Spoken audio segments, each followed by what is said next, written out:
அஸ்ஸலாமு அலைக்கும் வரஹ்மத்துல்லாஹி வபரகாத்துஹு.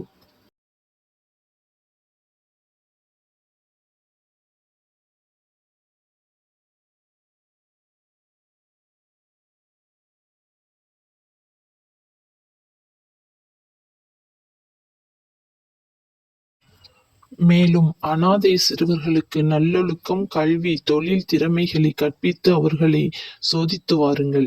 அவர்கள் திருமண பருவத்தை அடைந்த பின்னர் தங்கள் சொத்தை நிர்வகிக்கக்கூடிய அறிவை, திறமையை அவர்களிடம் நீங்கள் கண்டால் அவர்களுடைய செல்வங்களை அவர்களிடம் ஒப்படைத்து விடுங்கள்.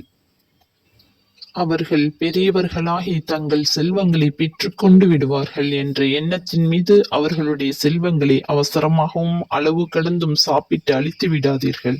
அனாதைகளின் பொறுப்பாளர் பணக்காரராக இருந்தால் அனாதையின் செல்வங்களிலிருந்து தனக்காக எதையும் பயன்பெறாமல் தவிர்த்து கொள்ளவும். அவர் ஏழையாக இருந்தாலோ முறையான அளவு அதிலிருந்து புசிக்கலாம். அவர்களுடைய செல்வங்களை நீங்கள் அவர்களிடம் ஒப்படைத்தால் அதற்கான சாட்சிகளை ஏற்படுத்திக் கொள்ளுங்கள். உண்மை கணக்கை அறிய அல்லாஹ் போதுமானவன். ஆகவே அவர்களுடைய கணக்கில் ஏதும் மோசம் செய்யாதீர்கள்.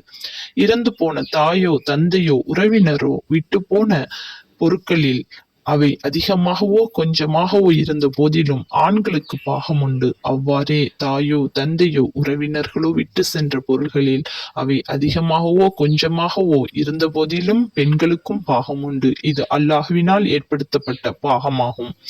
பாகப்பிரிவினை செய்து கொள்ளும் இடத்திற்கு பங்குதாரர் அல்லாத உறவினர்களோ அனாதைகளோ ஏழைகளோ வந்துவிட்டால் அவர்களுக்கும் அதிலிருந்து ஏதும் கொடுத்து அவர்களுக்கு அன்பான வார்த்தைகளை கொண்டு ஆறுதல் கூறி அனுப்பிவிடுங்கள்.